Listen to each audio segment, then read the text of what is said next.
Um, all right, Sharon, if you're ready, I think we can get this thing started. Awesome.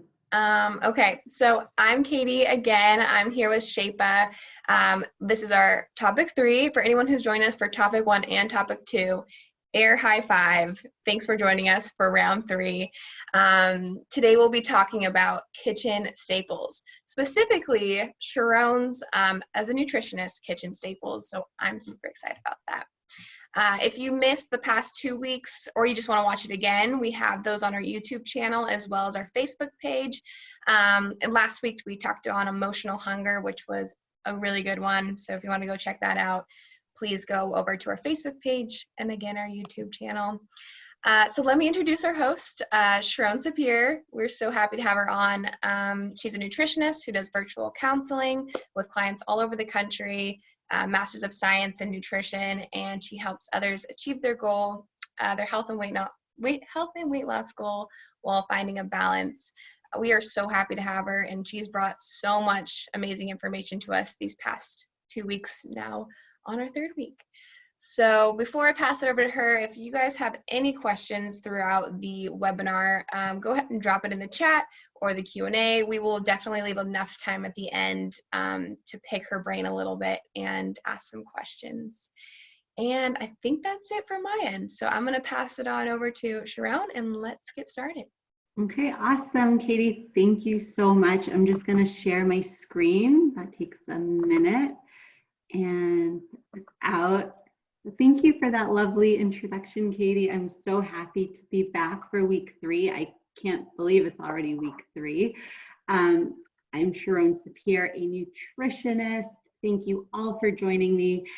Today, I'm going to be talking about a topic that, well, I'll get into it. I'm a nutritionist who really does not like to cook. I do not like to spend time in the kitchen. And for the longest time, I'll admit this was a source of shame, right? A nutritionist who doesn't like to create creative, healthy, delicious meals from scratch. What? But I've learned to embrace it because, hey, I'm at a level of health that I'm really happy with. I'm happy with my weight range, and I've achieved this without having to spend a lot of time in the kitchen.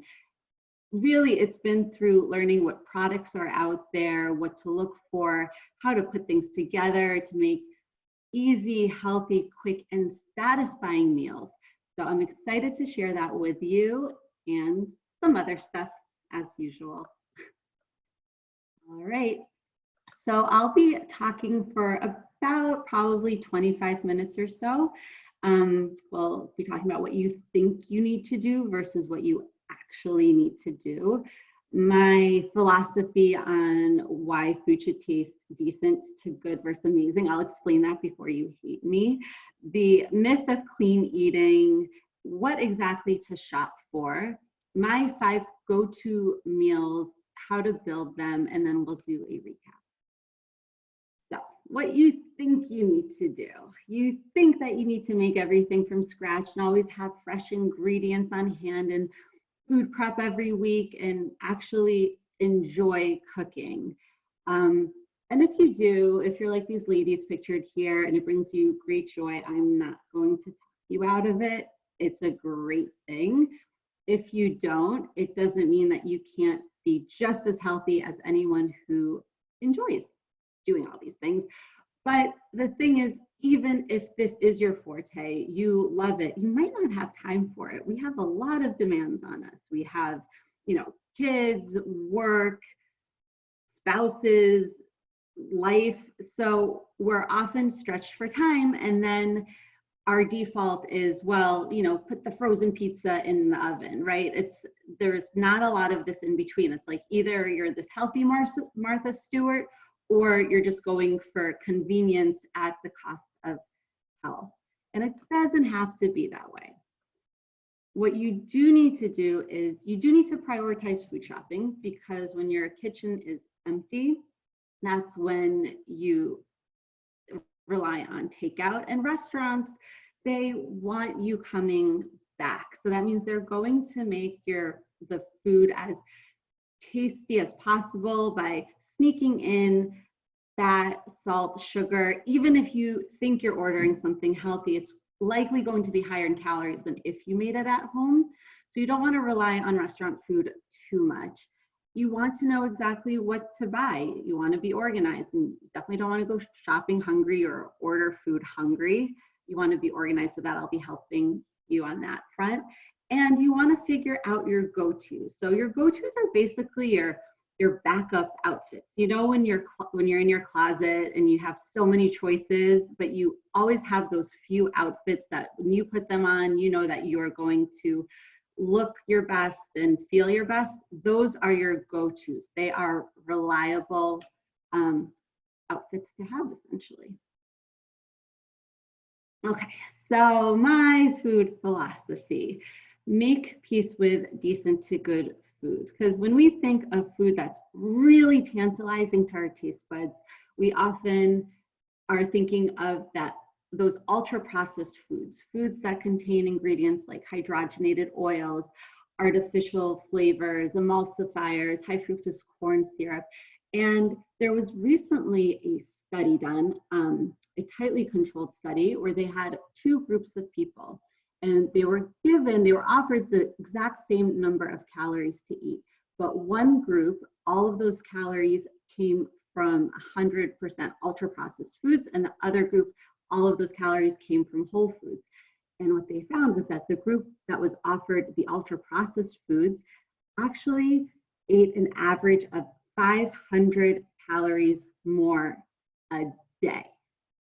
Now, this isn't really surprising. I mean, if we think back to last week's webinar, how we live in an obesogenic environment, part of that is we are being studied by food scientists for which foods have the perfect, they create these foods that have the perfect combination of fat, salt, sugar, not to mention the perfect mouthfeel, texture, temperature, even loudness of the crunch of the chip, right?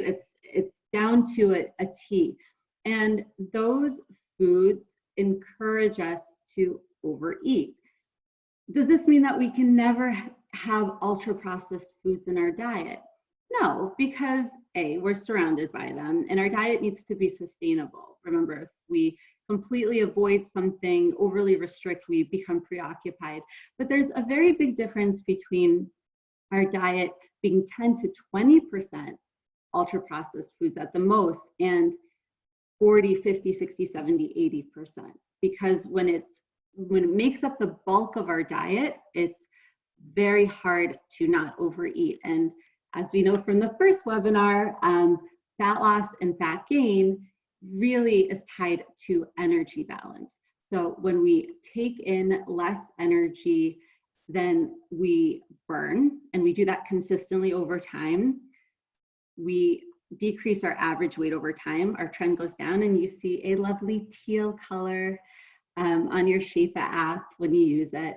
Now, if your intake is about the same as your expenditure, then you're going to maintain your weight. Your trend's going to be straight, and you'll see a green color on your Shape app. And if you are taking in more energy than you burn, you will see a light gray color. And I'm going to share with you, just you, that this morning I got on the scale and it was light gray. Now, I'm not surprised because I've been very lax the past week or two with my food and not really paying attention to how much I'm moving. And so you might be like me. To maintain weight actually takes effort. I gain weight very easily. So when I don't watch it, I will start to creep up. And what I love about the Shape scale is it doesn't wait until you are 2 pounds up to tell you, hey, you got to start watching it. It catches it very, very quickly. And weight that you put on quickly is also weight that you can lose quickly. It's when it's sitting on you for a while that it becomes more challenging. So I am really grateful that I got that little early warning sign, because I know now that I just have to reset and refocus, and that trend will change. And when I talk about energy intake, I'm really talking about calories. So in theory, if it takes 1,500 calories, for example, for you to lose weight, it in theory doesn't matter if it's coming from ultra processed foods or from whole foods. But the reality is that if it's coming from mostly processed foods, you're going to have a very hard time not being hungry on that number of calories and not having very strong cravings, because those ultra processed foods are made to create those cravings and we are not as satisfied with them. So you want the bulk of your diet, let's say 80%, to come from these whole foods. But big but, be careful of the myth of clean eating. Clean eating is a way of eating that shuns ultra processed foods, and you're only eating whole and natural foods, and that's great. And if your starting point is a diet that is very high in ultra processed foods and you switch to all whole foods, you're going to see massive improvements in your health and your weight. But you have to be careful, because these whole foods, some of them, especially foods like nuts, they're not free. They have a lot of energy in them, and you can definitely overdo it, and it can definitely stall weight loss or even contribute to weight gain. And one of my favorite examples, the poster child, I would say, of clean eating are energy balls or bliss balls. You might have seen lots of recipes for them floating around on social media, and we love them because they taste so good. But I actually took a recipe and I broke it down, and you can see it's made out of very wholesome ingredients: flax meal and peanut butter and oats and raisins and honey. But if you look at the calories, this is high in calories. The total calorie number for this recipe is 2,300, and let's say you make 24 balls, it comes out to almost 100 calories a ball. And because it has this health halo, every time you're feeling peckish or a little hungry or just kind of want something, you eat one, and before you know it, throughout the day you've eaten 5 or 6. Well, that's 500 or 600 calories that you're not really registering. It would be different if you took a plate and put all the balls on one plate and said, okay, this is my meal. But we don't do that. I mean, that would be kind of weird, right? Nobody does that. Instead, they just take one here and there, and you don't register what adds up to hundreds of calories. And another example are, for example, nuts. They're so healthy that if you take a handful every time you're hungry, you could be taking in 200 calories at a time. And that's definitely going to sabotage your weight loss goals and make all of that a lot harder. Same thing with acai bowls, by the way. Healthy, but often just loaded with calories. Not my favorite. So here I have a grocery list for you. If you think back to the first webinar about managing hunger, you want to center your meals around protein. You also want your slow carbs, and you want some healthy fat. This grocery list, by the way, or shopping list, I don't know what you want to call it, is available on my website. If you go to SharonSapir.com under free guide, you'll see it. There's a big download button. You hit it, and these slides that I'm reading off today, well, or not reading off, let's give me some credit, discussing, are available in PDF format. So you can actually print this out if it's helpful for you. And I'm going to, this is a little bit of a wordy slide, so bear with me, but I'll be talking about all these options now, starting with protein, right? Because when you're hungry, first thing you ask yourself is, what's my protein? These are proteins that I find very easy and convenient. Eggs and egg whites. Versatile, last forever in the fridge. We love them. Cottage cheese. Now, hear me out, because cottage cheese seems to be very polarizing. If you don't like cottage cheese, try to look for a product. Actually, the Friendship brand makes it. Sorry, the picture got clipped a little bit on the bottom. It's a whipped cottage cheese. It has a different texture. It's almost like ricotta. I never know how to say that. But you might like that a lot more. It has the protein content of cottage cheese, but it tastes a little bit different. And I love to do everything with it. I'll mix it with a low sugar Greek yogurt, like a low sugar Chobani, and it's like a protein bomb. I mix it with eggs when I'm making scrambled eggs, and it makes a really creamy egg dish with extra protein, and it's delicious. And I put it on sprouted bread, which I'll get to in a little bit. You want plain Greek yogurt. I'll talk about how to jazz that up in a little bit. And protein powder. So the thing about protein powder is I think it's wonderful. You do have to be careful about which one you get. You're looking for a protein powder that has about 20 grams of protein per 100 calories. If it's any less than that, it might be a meal replacement powder, and you don't want that. The whole point of protein powder is to add protein with minimal calories, and I use it for, I don't just make shakes with it, I'll add it to oatmeal for a protein oatmeal, a Proats, which is really filling. I'll add it to Greek yogurt. You can, it's great. And I like Whey Isolate, you'll see on the bottom. I like this brand too because they sweeten with stevia. So it's just basically Whey Isolate and stevia. And isolate is very high in an amino acid called leucine. And leucine becomes very important as we age for both muscle synthesis and even cognitive stuff. It crosses the blood-brain barrier. So it's good to have. And also, sorry, I told you this was going to be a very wordy slide. I like Whey Isolate over Whey Concentrate because Whey Isolate is a lot easier to digest. Whey Concentrate can cause issues with gas and bloating. So Whey Isolate should be a lot easier for you if you struggle with whey.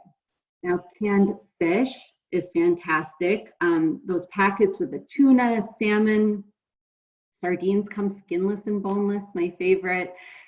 So easy to just mix a little bit of mayo, let's say 1 tablespoon, and then as much mustard as you want. And the reason I like this trick is because with the mustard, you're adding creaminess to it, but without a lot of calories.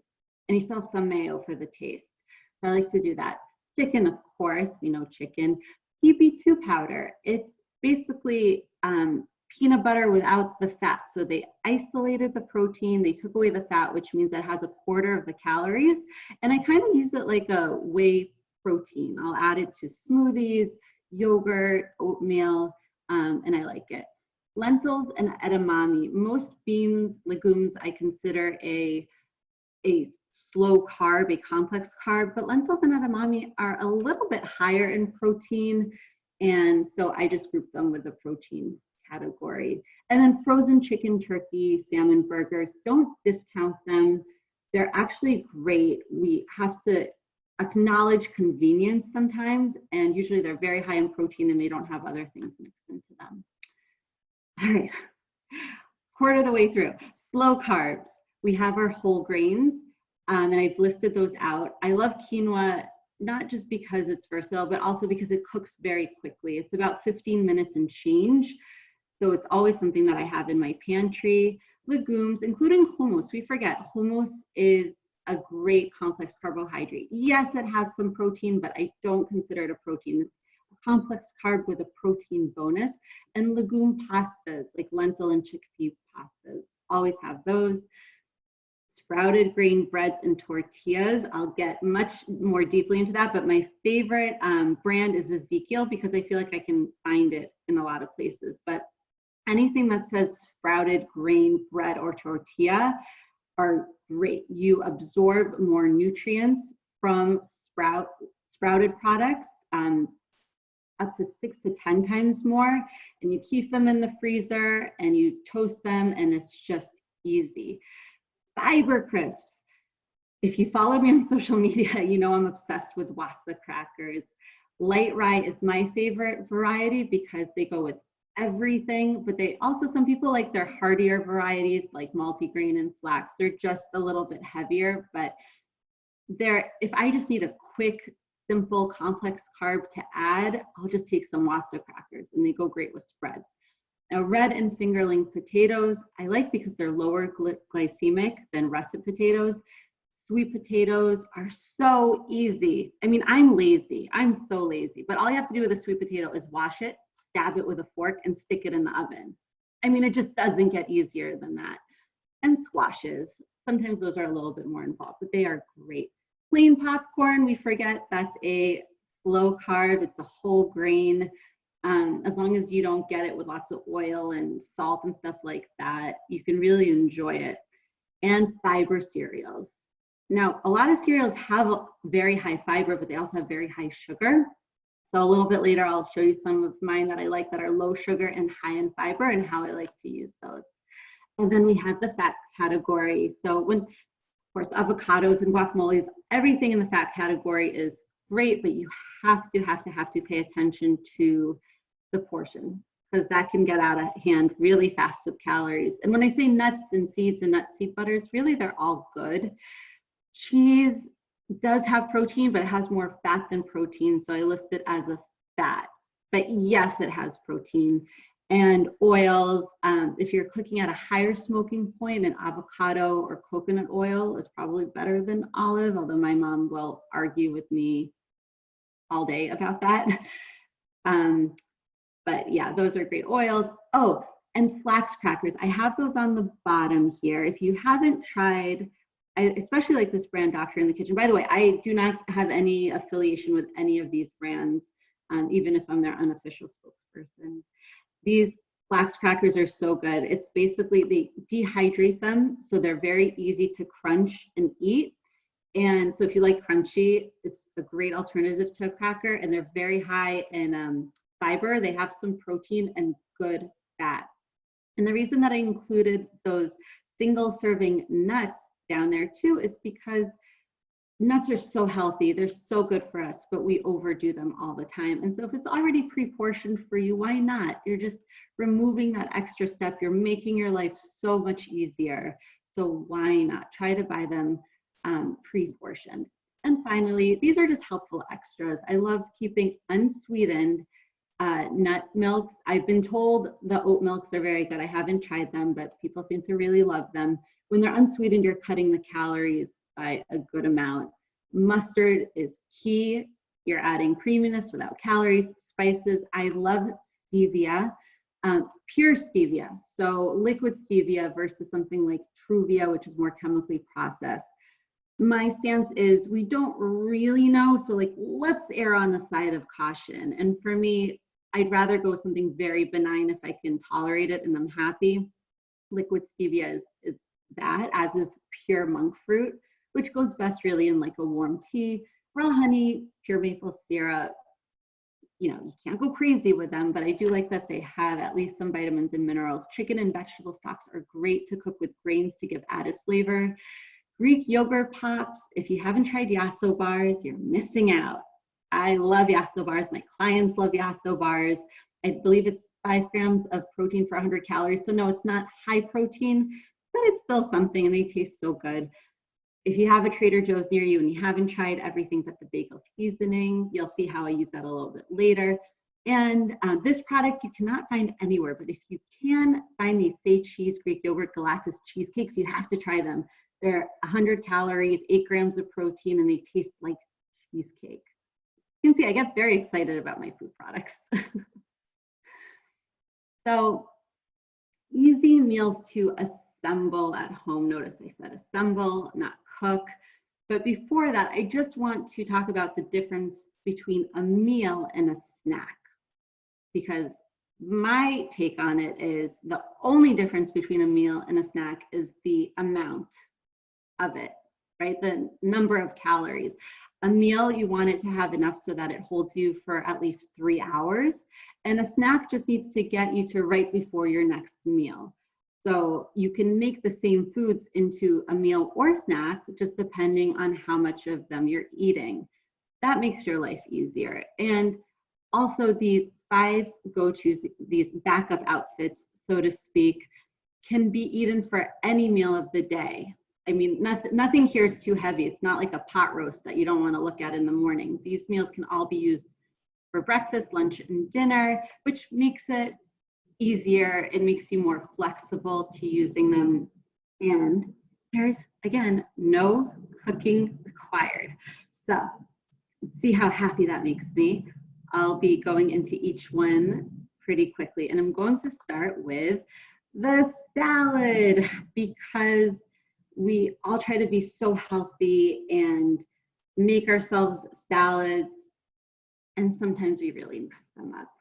The thing that I see constantly is adding the fixins. As you see under the salad sabotage graphic, we haven't even got into the protein. These are just extras that we love to put in. And when you're thinking about it, there's so much lettuce in there that if you put an ounce of this or 2 tablespoons of that or a few tables, like you can't even tell because it just gets swallowed up and it feels like you really didn't put anything at all. But that's how salads become, 800, 900,000 calorie meals. And at that point, like, just go for the steak because you're not really getting such a benefit.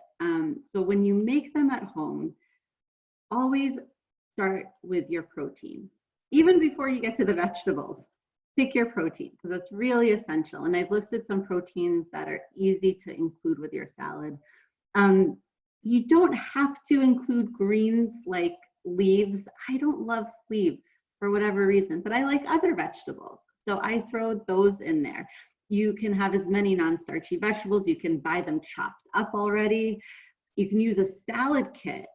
Just when you use a salad kit, be careful because often the dressing that it comes with is very high in calories or it has cheese or craisins or nuts. So you don't want to just blindly throw everything in there. You want to kind of pick and choose the least amount that makes you happy. Pick your slow carb. A mistake I see constantly is just doing a protein and vegetable and patting yourself on the back. You're being so good. You're just having a protein and vegetable. Well, what happens is an hour or two later, you're rummaging through that pantry like there's no tomorrow because you're hungry. And that's because you're missing your slow carb. Do you have to put it into your salad? No, you can eat it on the side. But it's fun to add chickpeas to salad or roasted sweet potato or even some quinoa. So make sure to add some of that in and pick your fat. Not all of them. I know we all want to put the avocado, the cheese, the olives, and the nuts and the dressing because it just makes for the most delicious salad, but it's a recipe for a very high calorie salad. So pick a fat. If you're going to add dressing too, that's fine. But salad dressing is one of those things that I highly encourage people to measure or like weigh out because you might be great with 2 tablespoons and not need the 4 or 5 that we just dump on. And the same thing with the smoothie. The smoothie is so convenient, it's so easy, but we often make mistakes with it. For one, coconut milk has been an it child for a long time. And the coconut milk that you find in the carton is different from the one that you find in the can. The one from the can, it's a pure coconut milk. It's not diluted with any water or anything. So it's going to be very high in calories. You don't want to add a full cup of that because that adds a lot of calories. Nut butters, fine, but don't just take the spoon and glob, like a softball in there because that's going to be a calorie explosion too, which you just don't need. You're going to be as happy with a fraction of that. A lot of smoothie recipes call for oats and banana. Unless you're an endurance athlete, you really don't need so many carbs in your smoothie. I would just go with one of these, like an oats or a banana with berries, for example. We'll get to that. And meal replacement powder.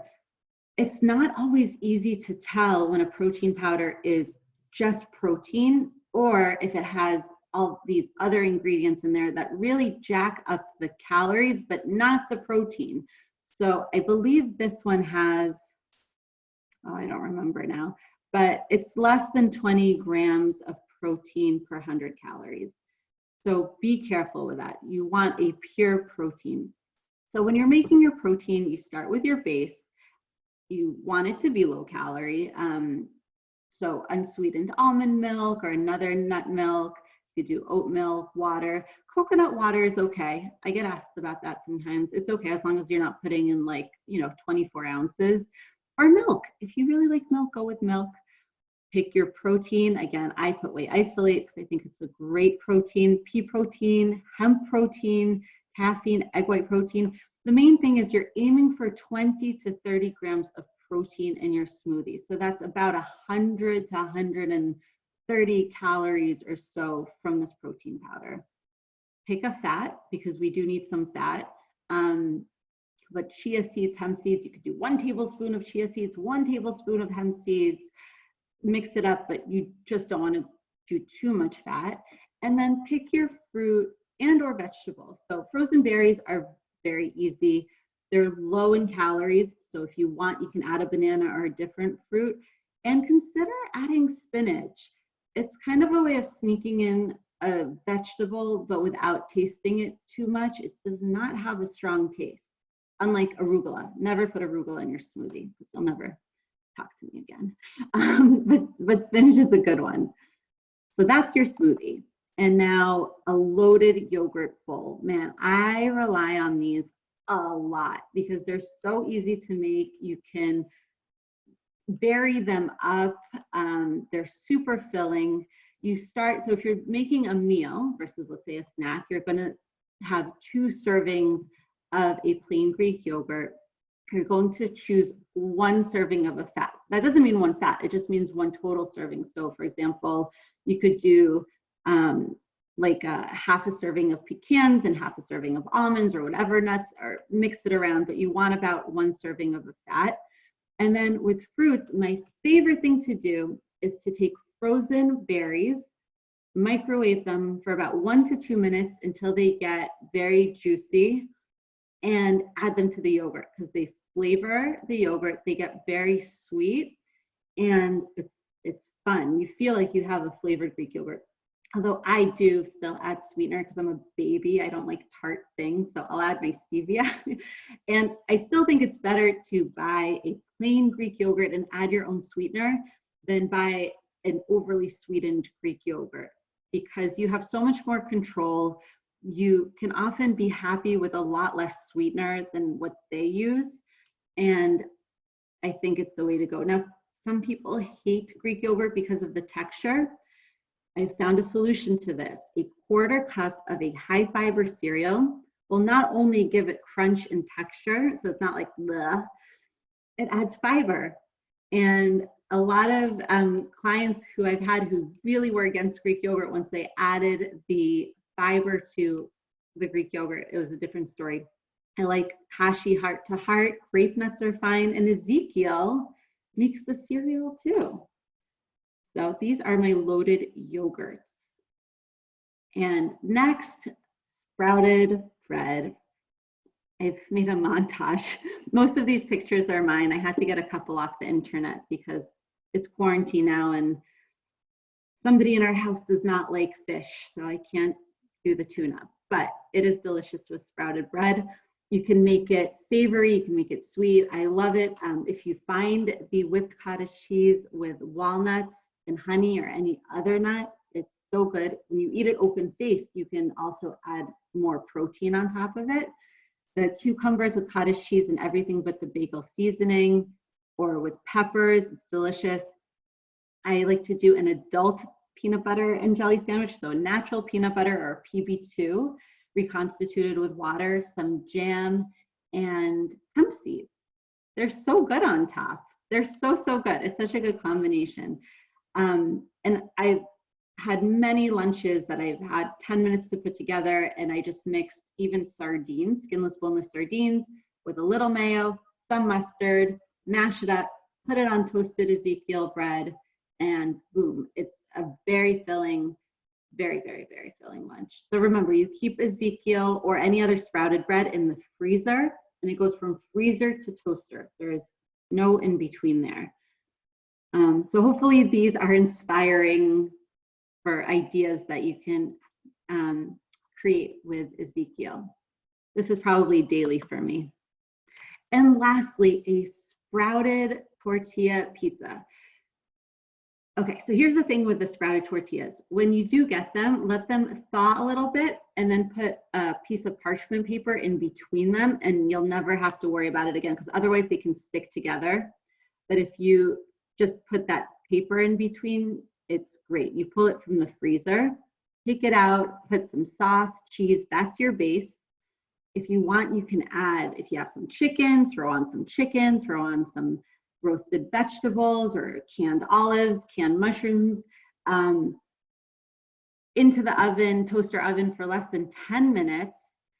And what I often do is I add a protein shake because I won't add the chicken. So I'll just do a very simple protein shake, adds about 100 calories, 20 grams of protein. And together it is such a filling meal. Again, under 10 minutes. That's the key thing here, is there's really no excuse not to eat healthy because you can make these go-tos so quickly. They are your backup outfits, and I hope you try them.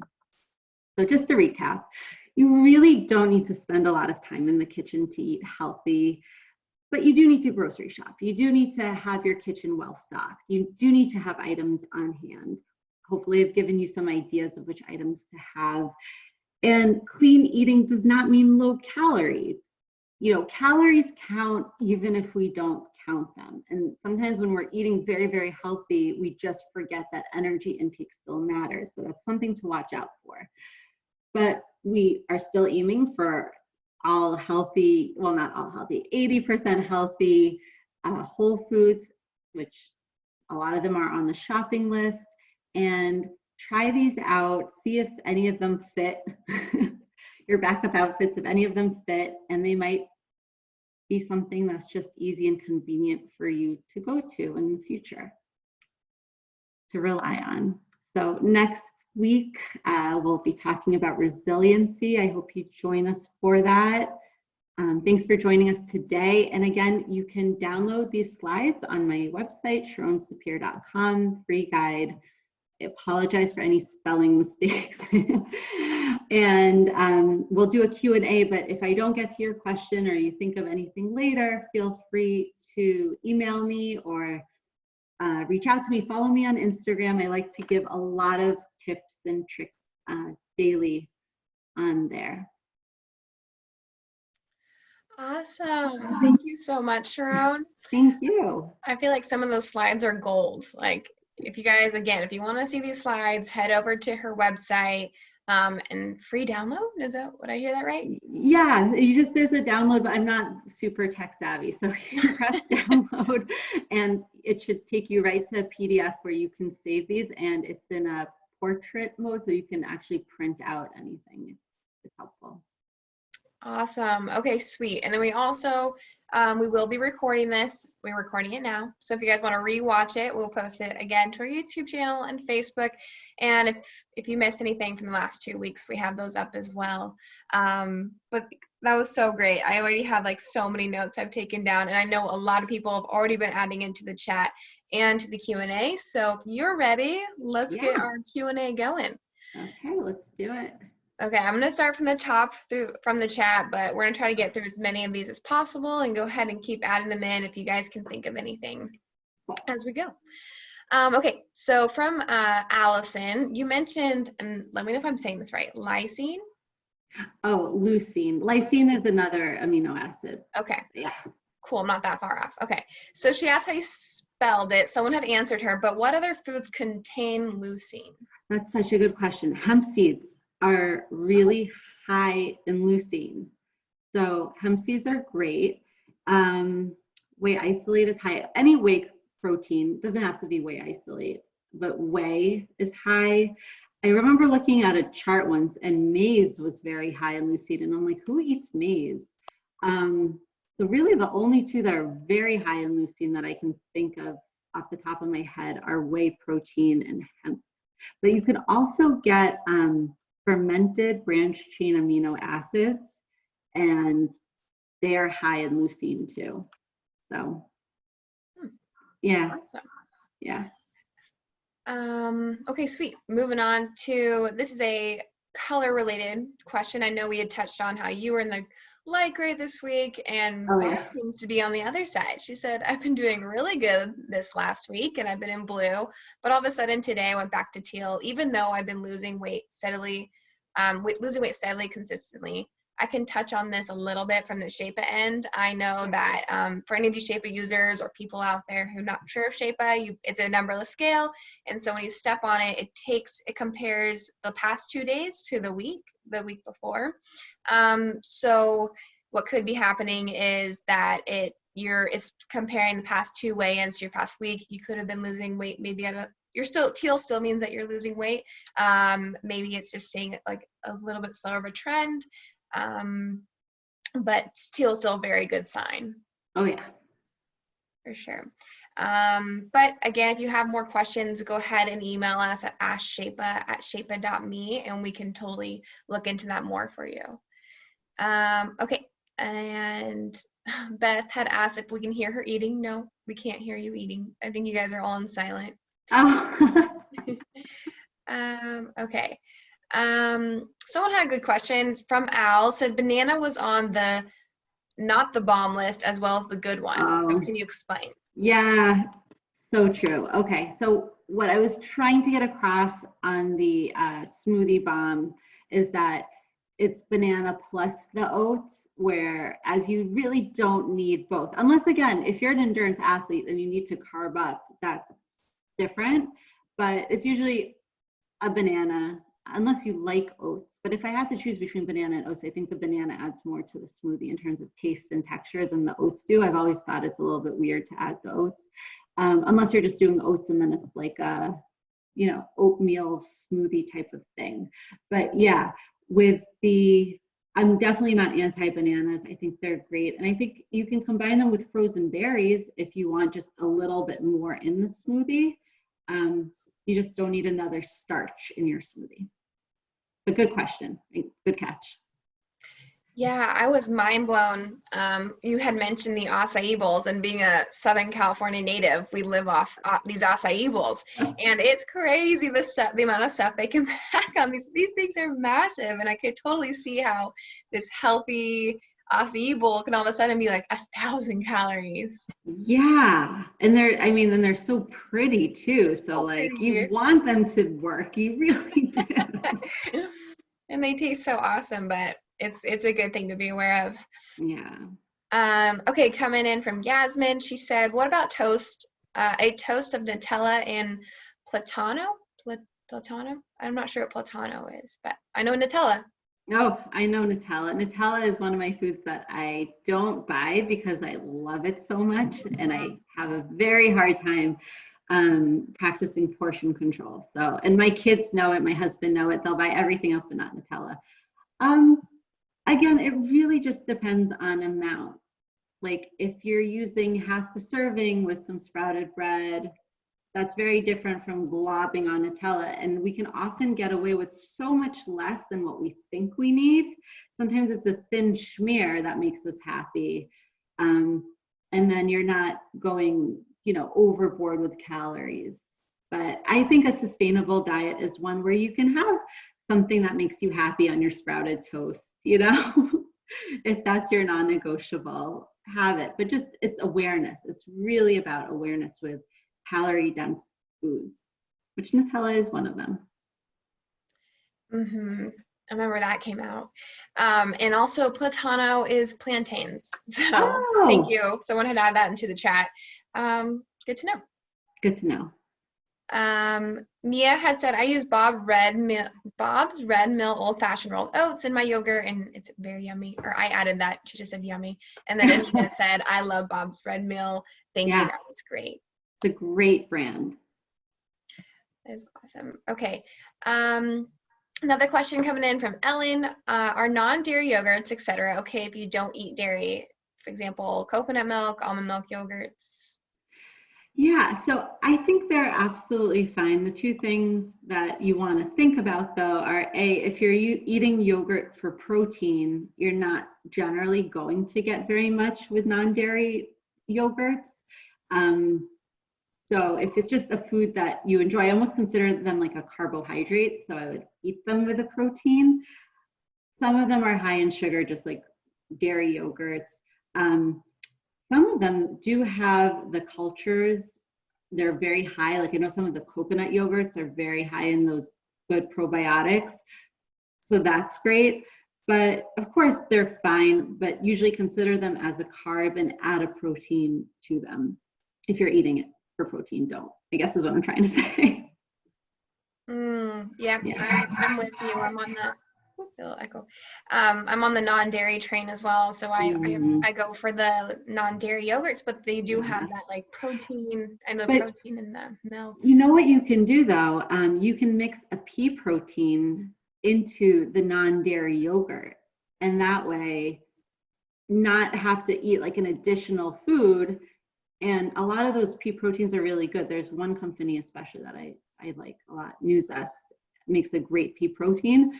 And I've definitely done that before where I've mixed it in, and it's great. It actually adds some good flavor too. Oh, that's so smart. I never thought of that. I'm popping over the Q&A. I'll go back into the chat, but on the yogurt note, Brianna wanted to know, what are your favorite brands of yogurt? So I'm really not picky. As long as it's plain, I'm good. So, you know, Faye makes one, it's spelled F-A-G-E. Took me maybe 5 years to learn how to pronounce that. Chobani makes a plain Greek yogurt. And usually if they have like Faye makes a 2%. So I just get the 2% because I like that it has some of the fat in it. I've also eaten total, that's fine, because even though it's full fat, it's still not like 30 grams of fat. It's not too crazy. And then maybe I won't add a fat to it, but I like that it's so creamy. And then, yeah, as long as it's plain, any plain Greek yogurt is good. Awesome. Continuing on, Brianna had a follow-up question. What do you think about peanut butter? I'm not an almond butter fan. Yeah, I don't like almond butter so much either. Yeah. I'm team, although I like both. I can't say. I found one brand that makes amazing. I think it's called Barney's butter from Thrive. Has a very good smooth almond butter, but I still like peanut butter more. They're all good. I mean, they're similar in calories and protein. They have slightly, you know, they have different nutrient profiles, but they're both very good. Do not get the almond, like the PB2 version of almond butter. They have like almond powder where they try to take the fat out, but that tastes like sawdust. It's terrible. Yeah. But peanut butter is good. I weigh out my peanut butter though, because I like it so much that I can overeat peanut butter in a heartbeat. Like a little extra peanut butter can be an extra 100 calories. So I have my little digital food scale, and for foods that are calorie dense like peanut butter, it takes 2 seconds to just know how much I'm eating of it, and it's worth it for me. Yeah, I don't know why. Peanut butter just hits differently. Yeah. It's like almost like it's just such a treat. I don't know. So I could use a spoonful of it. I know. Switching over to a protein topic, I'll start here with Janet. Do you know of any unflavored, unsweetened protein powders? I hate the fake flavors that most of them have. So I haven't used any myself, but I bet if you searched in Amazon for unflavored whey isolate, if you have bloating issues, otherwise it would be like just a whey is fine, or unflavored anything you should find a bunch of them. But I'm going to look into that now, because this isn't the first time I've heard someone say, I really don't like the flavored protein powders, they're disgusting. So I'm going to look into that. Following up to that, Anna had asked, is Isopure protein good? I think that's a brand, right? Yeah, I'm guessing. I don't think I've tried it, but what you're looking for, there's a lot of great brands. There really are. You want to look at the ingredient list, and you want to see just a few ingredients. Sometimes they have to put like a xanthan gum or something, or lecithin. Fine, but your main ingredient is just the protein. So whatever protein they pick, plus I prefer natural sweeteners. This is a controversial topic, but I like to see a stevia in there versus like an acesulfame potassium, which I just don't trust as much. But this is not based, unfortunately, there's not really enough hard science in this area. You're going to find everyone has an opinion about this. Yeah. So tough when you're eating protein powders, the amount of like random sciencey names, and maybe just coming from my non-science background, I'm like, what are these? What is in my protein powder? Yeah, you don't want anything with a very long list, just unnecessary. No. Okay, I believe you kind of already touched on this, but I'm gonna throw it out there anyway. From Cecilia, any non-dairy protein recommendations that could take the place of cottage cheese on toast? Or would you add protein powder to a non-dairy yogurt maybe? Which you were ahead of the game. She already mentioned. Yeah, you were. That would be my first thought, is to add the non-dairy protein powder to a non-dairy yogurt instead of cottage cheese. I wish there was something else. You mentioned the sardines on your toast. I don't know if that's like you're just excited for sardines, maybe even tuna. I don't know. You had mentioned that protein. It works. It works. And even if you can like add some cherry tomatoes on top of that, it sounds weird, but it works. Smoked salmon is amazing on it, like avocado and smoked salmon, avocado and turkey, and anything that you can put on sprouted bread, you can also put on those Wassa crackers. So sometimes for a snack, I'll opt for the Wassa crackers because each one is 20 calories. You could do like 3 or 4 with a topping, and that gets you a snack versus a meal with the sprouted bread. Yeah. Awesome. Okay. Following this next question from Anita, she said, "Is a little salt on popcorn okay?" Yeah, for sure. A little salt is fine. It's really when they put the oil on that it takes something that is very low calorie to something that's high calorie. I think salt is fine. Of course, if you have high blood pressure, you're going to want to watch the added salt. But if you don't, yeah, it makes it more delicious. Even better if you put on your own salt. Definitely. I'm a salt popcorn fan for sure. Yeah. Okay, Michelle had asked, she said that she hopped on a little bit late. Will you be able to access the replay? And yes, you will. For anyone who's just joining us towards the end, no worries. We're recording this and you can go back and watch it. Be on the Shapa Health Facebook page, as well as if you want these slides, head over to Sharon's website. Can you repeat that one more time? Sure. It's Sharon. I know I do not have an easy name. SharonSapir.com. SharonESapir.com. Perfect. Yes, so you guys can head on over there. Brianna, she said, "What type of oils do you recommend for cooking? What about for salad dressings?" Okay, right. So cooking, I use avocado oil. A lot of people love coconut oil. I just don't like the taste of it, but they both have a higher smoking point than olive oil. Although plenty of people from, the Mediterranean will fry in olive oil and it seems to be working for them. I just don't like that it doesn't have such a high smoking point. So in your salad, olive oil is fantastic. They also have like walnut oils. They have nut oils that I've seen, which are not good for cooking necessarily. You never want to cook with a walnut oil, but to put on your salad, that does sound pretty delicious. Yeah, I was actually going to ask you that same question because I know, like you said, if you get those pre-packaged salads, you have no idea what's coming in some of those dressings. And what I don't like about them is that they don't tell you. They don't say dressing is this many calories, extra, added nuts are this, craisins are that. They just give you the total, and it's a little frustrating. So they're still great because they're convenient, but I just see how much of this packet can I get away with that still makes me happy. Maybe it's half a packet. So great. I just saved myself half of those calories and I'm still enjoying my food. It's still decent to good. Decent to good. That's what we're going for. Anna had said, I use Isopure protein. It's unflavored and not flaky. So there's someone out there who's found one. Yay. Thank you for sharing. Good to know. Coming in from Jenny. I know Jenny is from our Shapa community. Hi, Jenny. I have a recipe where I bake my steel oats and pearl barley in the oven and fun it up with cinnamon and nuts, etc. Ooh. That sounds awesome. It sounds kind of like really a dessert, like a dessert bake.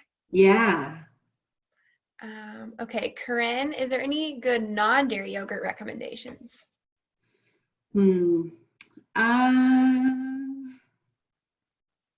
there are so many brands out there. Like it almost gives me anxiety, but I just don't rely, I haven't found one that is high enough in protein for me to say, if you're trying to eat more protein, have this non-dairy yogurt. So then I would really judge it based on how much sugar it has. You're looking for, I don't know, I would say under like 7 grams of sugar. If it's much higher than that, then they're just adding it. You want to minimize it. And especially if you can add a non-dairy protein powder to it, then you're going to get some flavor from that. But it's really the sugar that you want to watch out for. Yeah, I'm sorry. I will look into that though, because it does seem to be something that needs to be looked into. Very articulate way of saying that. Yeah, you got it out one way or another. Yeah. Okay, great. So someone had asked in here, catching up, let's see. Oh, from Mia, my shape is on its way. I finally got enough vitality points. Yay! Welcome, welcome. Remember to join our Sheba Facebook community where you can connect with other users and hear updates. It's fun. Okay. Ooh, from Rose. I like a product called Protein Cookie Butter Powder. They make a vegan peanut butter powder, which is out of this world. I add it to my yogurt and smoothies. Wow, that sounds amazing. What is it called again? It's called Protein Cookie Butter Powder. That is a fun one to say. Yeah. Yeah, I don't have a pen, but I'm going to look that up because that sounds really good. Yeah, it does. Corinne had asked, does Sheba denote changes in water weight? So no. Let me look up here. So basically, to answer your question, Sheba basically measures body fat, muscle mass, water percentage, and bone density, and takes that all into calculation in order to give you your color. So that kind of is why it helps out from not focusing just on the number. Because as Sharon had mentioned previously in our webinar series of how like these little things, I think he even had a slide just on water. Yeah, just on water, because so many factors affect water, and that's really what's responsible for those daily fluctuations. It's not a fat fluctuation, it's a water fluctuation. Yeah, it's so wild how much your body can just change, like from the number. As you said, you had done it on your Instagram story every day, which is super interesting. Like, hey, look how much I went up today. I mean, I just wanted to take away the stigma of, because getting on the scale is so important. I mean, you don't have to get on the scale to lose weight, but they've definitely tied it to long-term weight control success because it promotes self-regulatory behavior. So it's good to know what's happening, but the Sheba scale tells you the most important piece of information, which is what's happening. The number doesn't tell you what's happening unless you graph it, look at the trend over time, and here you have the trend already. It's reflected in the color. So it skips that step. Plus you don't get annoyed by the number. Yeah, it helps. It helps a lot with my mental sanity going into the day. I'm like, oh, well, green it is. We like green. Yeah, I'll take it. Okay, Jenny had a good point. She said, have you ever tried PB Fit powder? It has 20 grams of protein, 3 grams of fat, 11 grams of carbs, fiber 3 grams. Wow, I'm so impressed. You had the sugars are 5 grams. Wow. And the protein comes from pea protein. No, so it's called, what is it called in PB Fit powder? I'm guessing it's like you said, the peanut butter powder, but they probably added the pea protein to it to add more grams of protein. That's awesome. Thank you for letting me know. I'm definitely going to look into that. Maybe I'll do a food review Thursday on it. Should I share food review? Sometimes I do food review Thursdays, FRTs, and I call them fart times. I was like, you better tell them what you call those. My fart times. I've slowed down with them since the kids have been home because it's hard to get a quiet kitchen. But yes, maybe I will fart those PB protein powders. Can't wait. Said on the webinar. Said online. Okay. Let's see. Coming in from Jessica. I'm several overweight. Is there a way to find out what I should eat and how many calories I should take in? I'm thinking she's saying like she wants to lose weight. What would the calorie intake be, or how would you Sure. figure that out? So it's your calorie intake that is best for you to lose weight. It's based on a number of factors. It's your height, how much you currently weigh, your activity level, and your age. So there are different calorie calculators for that. I find, some of them are more aggressive. I don't love an aggressive calorie deficit because usually, a different way to do it if you don't want to use a calorie calculator is just track everything you're eating for a week, add all of those calories up, and then divide by 7, and that's how much you're averaging per day. And then from there, subtract 300 calories, for example, and stay very, very consistent there for about 2 to 3 weeks, closer to 3 weeks, and see if there's a change. But it all depends on consistency. So you could do a calorie calculator. You can figure out how much you're currently eating and subtract from there. You do like a 5%, 5 to 10% subtraction is usually pretty good. And then the key thing is stay very, very consistent with that to see if it's having an impact on you. Great. Yeah. I love how you mentioned calories in general. Like realistically, if you just ate a bunch of those processed stuff and you saved your calories, like calorie range, yes, you might lose weight, but like at the same time, you make it so much harder to like stay in that calorie range if you're eating them processed. But you also gave us that grace period of like, you can have 10 to 20%, like don't completely cut it out. Totally. And 10 to 20%. I mean, if you think about it, if your calorie goal is 2,000 calories, 10% is to 20%. That's only 200 to 400 calories of like a fun food. Like we think, oh, like we have all this room. Well, it's not that much room, but it's important to have it because you have that freedom, you have that flexibility. You're not overly restricting, which usually does not lead to a very helpful place. So yeah. Yeah. It's all about balance, which is easy to say. But It's easy to say. Yeah. I actually had on my Instagram not too long ago, there's like an Entenmann's cupcake. It was like this big and it was 200 calories. So then I put that on a plate and on a different plate, I put 200 calories worth of fruit. And just to compare like how much more you get with a fruit than this little cupcake, it's astounding. It makes it easier to understand why in reality it's so hard to stick to that calorie budget with ultra processed foods because you're not getting bulk, you're not getting a lot. Oh yeah. that's so true. And if you do follow her on Instagram, I love seeing just like the realism in it. The other day she had this chocolate cake. She's like, I had cake. And honestly, and then you're like, I had it, and you're like, it wasn't as good as it might have anticipated. But like you said, when you're so strict, it's almost like this thing you can't have. But when you do have it, and it's like this freedom thing, like, well, it wasn't as good as I like had dreamt it up to be. But I have to admit, it did grow on me this week. So last week I ate the last piece of it very mindfully. I was thinking of Sujata's article about mindful eating. It's such a good article. Check it out on the Shepa blog. And I did enjoy it, but I feel like it's never as good as your eyes are telling you that it is. Oh yeah. It's just staring at you. Yeah. I'm like, I'm the best thing that you'll ever have in your entire life. Eat me now because you're starving. I know you are.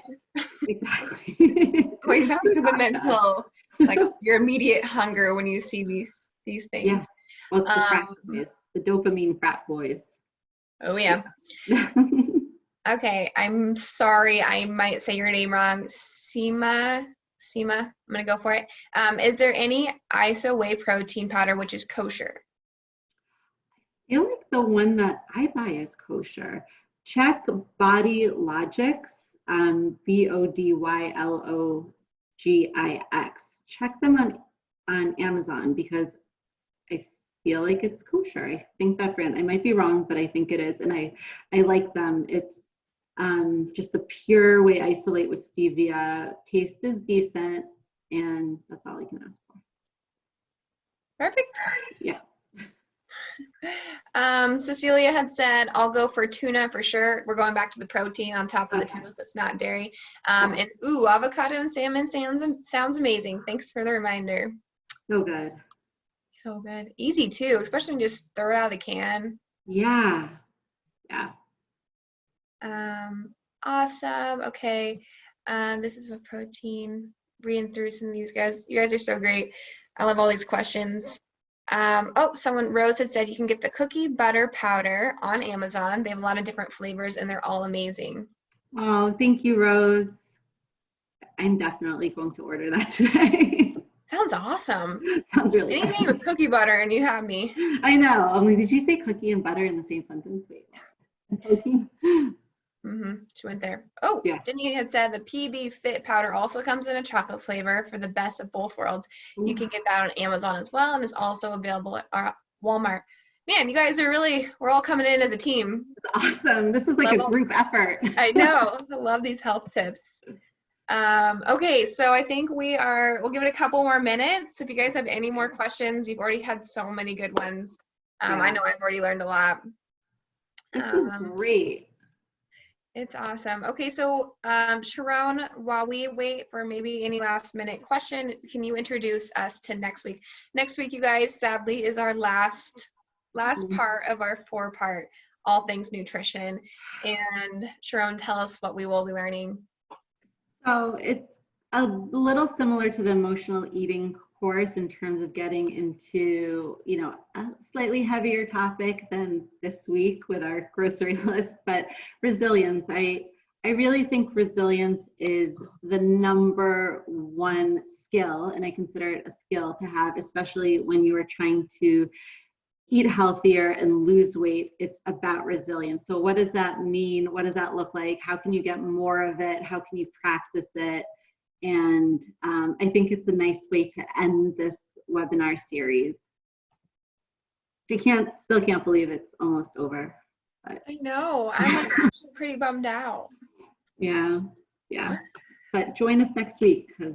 Join us next week. And again, we do have these all up online, recorded. So if you miss our voices, you can go listen to them. I'm just kidding. Sharon's information is what we're all here for.